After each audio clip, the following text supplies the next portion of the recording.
everybody, welcome back to my channel. This is LV and today we have a lot of Monstera here.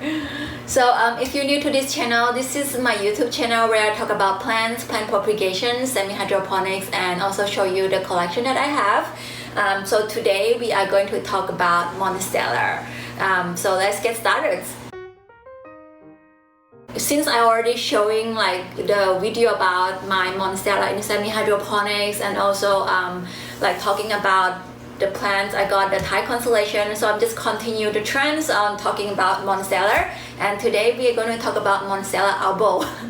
Like you might be like, wow, like why would I have so many Albo? I'm just too obsessed with Albo, so I don't know, there's no way I can have enough Albo, to be honest.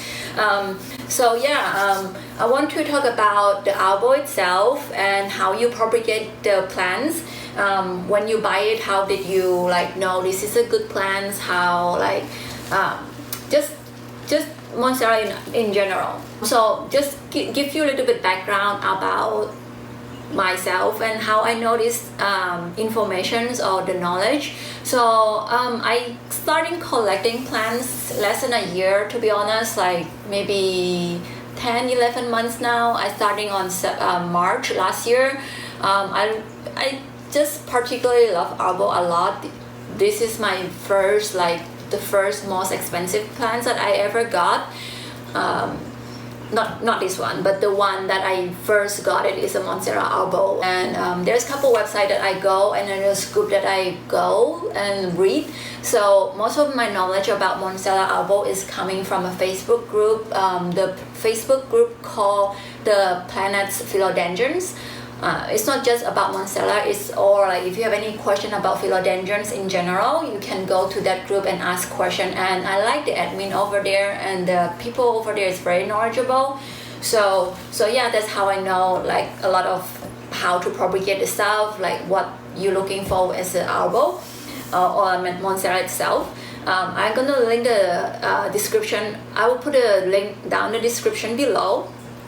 You can go check it out. This is a really good group to join to get a lot of information over there. So enough of those, let's talk about Monstera right now. I have my note out here just to be cheating because I'm not really like, I know stuff, but I couldn't remember everything. So there's many kind of Monstera. I show you my Monstera deliciosa that's in semi-hydroponic. I show you the unboxing of Thai constellation, and this one is Monstera Albo variegations. So from the group that was from the group there, it say like there's actually only one type of Monstera in the records or in the science directory. I don't know, is that like officially there's only one type of Monstera, and they call the big form as deliciosa and the small form as Bosigiona. And this one, usually the Albo is a type of Bosigiona. It won't get super big, although this one is really big. But this is Monstera Bosigiona Albo variegations. The reason it's called Albo variegation is the pattern that it describes. It's some creamy color. This is not yellow. Yellow will be like slightly yellowish. It will be the Thai constellation with less big white spot. So this one is Albo because it's more creamy white on the white spot and then bigger white as well. And this Albo is genetically mutation of the plant itself. So none of the single leaf will have the same patterns. It's not stable. So it's not like Thai constellation. All the leaf you get will have some type of variegations. For Albo, you sometimes might get all the green leaf, and then suddenly you get all the white leaf. So that's the beauty about Monstera Albo. And that's why I was also obsessed. None of the leaf is the same. Like I want to collect them all. Yeah. So there's a more kind of Monstera as well. So this one is Monstera half moon. So if you can see, I have cutting off the other half of the half moon, the white part. The white part is just so easy to get brown, especially when you ship from other places. I got this one about 1.5 or 2 months already, and it was okay when I got it. You've seen my New Year's Monstera home tour video. That they were still very pretty at that time. But then when we went on vacations, the humidity is going very low. I think maybe like 30 or 40. It was on top of the heat mat, so its humidity is like super low. And then it got all brown up, so I have to cut off all the half part. But this is what it look like when you have a half moon variegations. Half green, half white, half green and half white, and I have a new one coming. As also the half moon is not stable as well. You're not guaranteed it's going to get half and half. That's why it's even more rare than the Monstera Albo variegations. I got one of these just as a part of collections, and I said I actually prefer more on the Albo size than half moon because it's more interesting on the Albo than half moon. And then there's another type is called Aria. I don't know how to pronounce it. I think Aria, A-U-R-E-A, Aria variegation. So that was going to be a lot more yellow. So this one, instead of creaming color, is a very yellow one. I don't have that in my collection. It's pretty expensive out there, but I don't super interested on the yellow collection, so I'm not seeing myself getting those, and I have a lot of Albo already. so there's I think 9 different kinds of Monstera that was described in the forums or the posts on the Facebook group. You can go check out their posts. It's on the on FQA sections. So that was the general idea of if you go look for Monstera, make sure that if you're looking for Albo, you're not getting Thai constellation or you're not getting the something else. So after so you know what kind of Monstera you want now, and then how you're going to buy it. So I bought my Monstera overseas, and there's many ways you can buy it as well. You can buy it as well. You can buy through Etsy or eBay, or sometimes you can get it on Facebook Marketplace. But usually outside, on internet, you mostly just get a cutting. I haven't seen. I mean, if you go to Steve Leaf or if you go to bigger nursery place, they sell you the whole pots. But most of the time, you just getting the cutting. There was fresh cut or just one cutting with rooted cutting, those kind of selections. So when you looking for Monstera, there's different type of option, right? So how do you choose which one will be best for you? So there's 2-leaf cutting, 1-leaf cutting, or the entire pot. This one is 4-leaf cutting. You might say, hey, I see the root here. Why you said it's cutting? So sometimes you will see in the market, you see the whole plant with a lot of area roots. At first, when I bought it, when I ordered it, I thought it was a rooted cutting as well, because it's an area root everywhere. It should be easy to grow. But actually, area root is not really enough for the plant to grow or establish itself. When you get Monstera that have only area root, how you tell that area root is dark and it's hard. When it's only have area roots, that wasn't a full established plant. You have to spend 2 to 3 months to root it. So this plant I have spent at least 2 months to root it in the Perlite here. If you put it directly to the soil, yes, there's a chance that the area root become the regular roots, but there's also a very high chance that plant will be root rot, because area root is just a supplement for the plants. They can't absorb as much as nutrition as the plant would want. If you pour water in it, it rots super easily. So make sure that you buy the one that you're looking for. If it's cutting with area root, I should say cutting with area root, not rooted cutting, because if you see area roots with a cutting, that is still a cutting. That's not rooted cut. It's not a rooted cutting. The rooted cutting I would consider is when you have this like fuzzy wider root, that I would say is a rooted cutting, even though right now this one is in outside, but you can see it's yellowish and it's also softer. So this one is more acceptable in the soil than the real black one. This one is hard. So, but if you like lucky enough you get established plant already and then you want to cut, so where should you cut? So I have this 2-leaf cutting here. Normally people like to get the 2-leaf top cutting because the top cutting has the most energy. It's the youngest section, so you can cut on the 2-leaf sections. The most important part of the Monstera is actually not about the leaf, it's about the stem and the nodes. How you tell what is the next leaf going to be look like, or how the variegations on the plants going to be look like, is by determining how variegated the stem is. So more green and white in between, the better variegations you're gonna get in the future. And so like when you're looking at Monstera Albo, you should look at the stem, how variegated they are. Even though maybe you get the leaf like this is the third leaf that on the stem. You see, this is the third leaf. If you just buy this one and then you thought this is going to be what it is look like, then you see the one that coming out next is more white, and then this is the newest leaf as well. This is also a lot more white. So it's not just about the leaf looking, it's most about the stem. This one I have very balanced variegation on the stem, so I'm very sure that the next one will be also very variegated as well. Aside from that is the nodes. The node is where you should cut. Even though the plant have no leaf at all, as long as you have node, that will be where the energy and the growth coming out from. Here is where you should know, like this is the stem and this is the bud. I think this will be easier to show you when I show you how to propagate the stem cutting. But here also, like if you want to cut this, I would say like below here, because you can see this is the bud.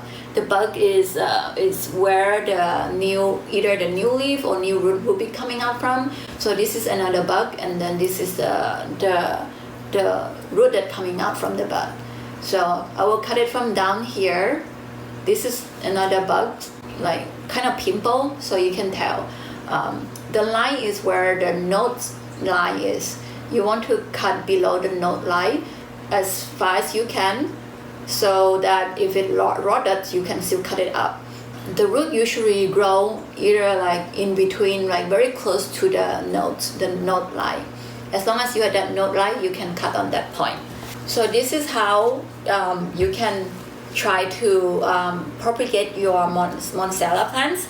And so there's a different type of propagating Monstera for the leaf cutting. You can do water propagations, moss propagation, or perlite propagation. I personally prefer perlite, but if you're not confident on you always using water, it's fine.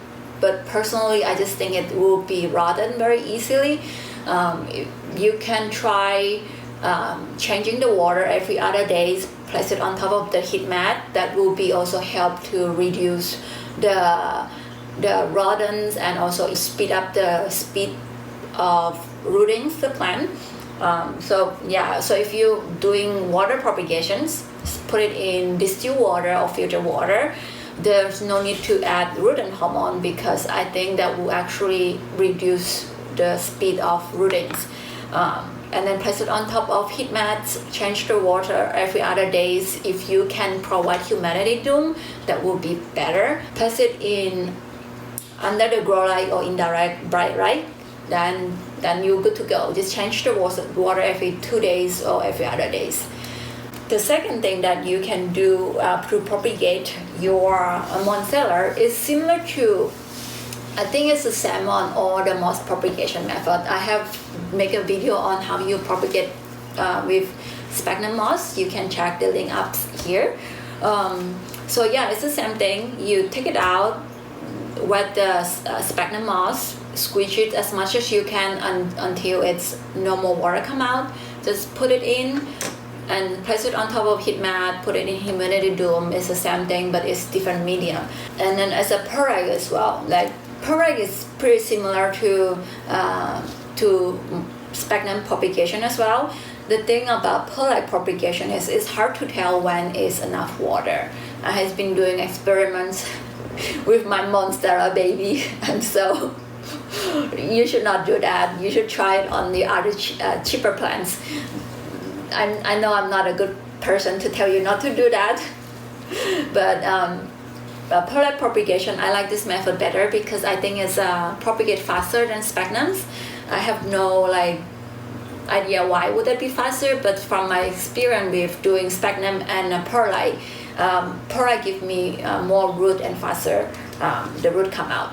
So how I do it is I did not rinse the perlite. I just used the whatever in the bags and then add water in the perlite first and then mix it in and then mix it to the moisture that is not wet, but it's kind of like it's similar texture as the sphagnum. Let me show you. Let me bring my perlite here. So for the perlite propagation, I always put my perlite in a bucket, so it's easy for me to mix the amount of water. So as I said, it's not easy to tell you how much is the water needed to be. For right now, like when I squish it like this, like you can see there's a big chunk down there, but it's not completely down. Right now, this perlite is slightly drier size. I mixed the water, I think 2 days ago or days ago. So if I want to put this in a bigger container perlite, what I do is like just dump the perlite in the mixture, and I use distilled water, rainwater, or you can use water that's pre-mixed with super dry, diluted super dry. I'm just dump it like here. I think I dump it too much right now. And then I mix it. So like this one, this is actually quite a good amount of water. Like you squish it and then it's still kind of a lump, but it's not like too much. When you take out the water, like you take out the perlite, the water actually like dry out pretty quickly. That for me is the consistent I like in my environments. So it might be different than yours. It's really depend on your environment as well and the plants. So just that's why I said don't experiment on your Monstera. It's an expensive plant to do it. So this is how I mix it. And then the similar things, just take this out. So you can see this is already have rodents. Is this enough to put it in soil? Personally, I will want it to be longer. This is actually like maybe 2 inch already. I will wait until like 3 to 4 inch or like even longer. I think it's better to have longer roots so the plant is stronger. So yeah, this is how I do it. It's just like that, pretty easy. You can cover the top with plastic wrap or anything, like just to keep the moisture stay longer. The water consistency that you're looking for is when you see the condensation around the bottom of the pot. You don't want any water in down here, or you can put it very little water underneath. If you like to, you can also do like this way. You can do a layer underneath, so that way you would not be worried too much about you don't see the water, because it's hard to tell where the water at with the perlite itself. So I put a layer down here. There's no water as well underneath the layer, and then you want to have the condensation around the pots. That's how the moisture I would want it to be. I haven't watered this at least 2 weeks. I think at least 2 weeks. I did like wrap the top, so the moisture stayed pretty moist in the jar. I didn't really open up this plastic. I just open whenever I remember. So far that's how I do it when I think it's dry, which I don't know how to describe to you. Then I post a little bit, just very little water, and then let it go. It's the water never going down here. It's just like the perlite will absorb the water, and then that's all it is. And when you propagate Monstera Albo, it is very important to give it very high humidity. I think that's how and why my propagation is so quick. This is, I think, at least the amount of the root, I think this is about 2 months of propagation. I can't remember because I got one time, I have 2 batch of Monstera I got. One is months ago, one is about 2 months ago. So I think this might be about months or 2 months ago, couldn't remember really. So yeah, so expect about 2 months to get a very fully rooted plant. For this amount of root, this will be, I will be say, okay, you can put it in soil now. And I'm probably going to do that too. So to propagate Monstera, give it at least 85% of humidity. I know it's high and it is not for everyone can do it. They will be survive in 60, 65, I mean like no less than 60. They will be okay with it, but it's just going to be stress for them and it's going to be slow down their root growth.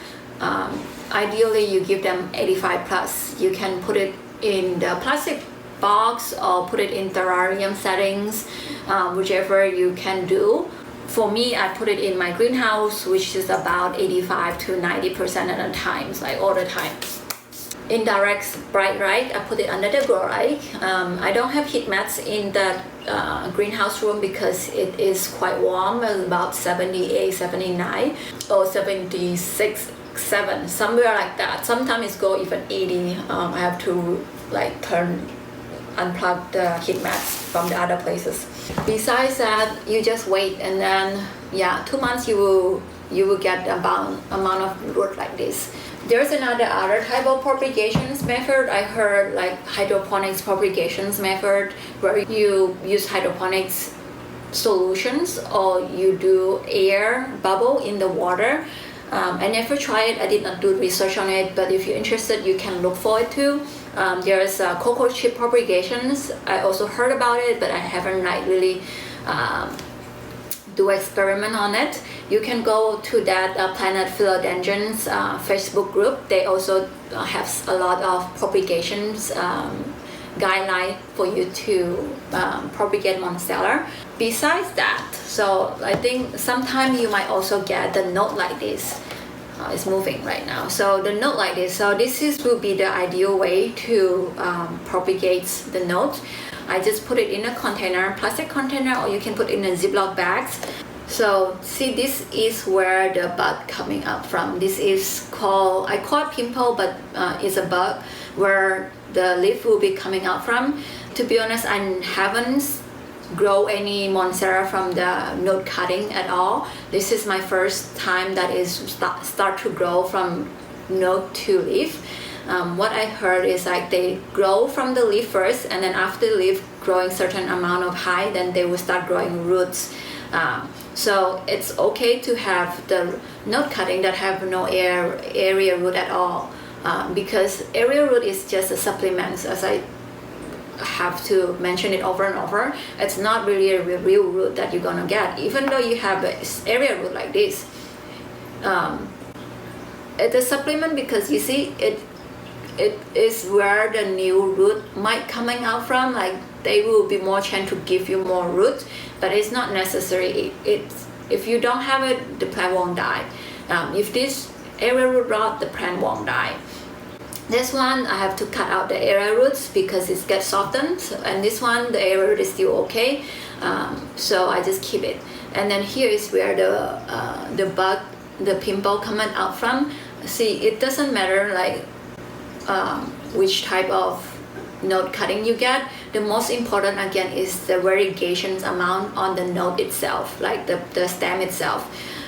If you want to have a very balanced variegation, you would want to see some white part and some green part.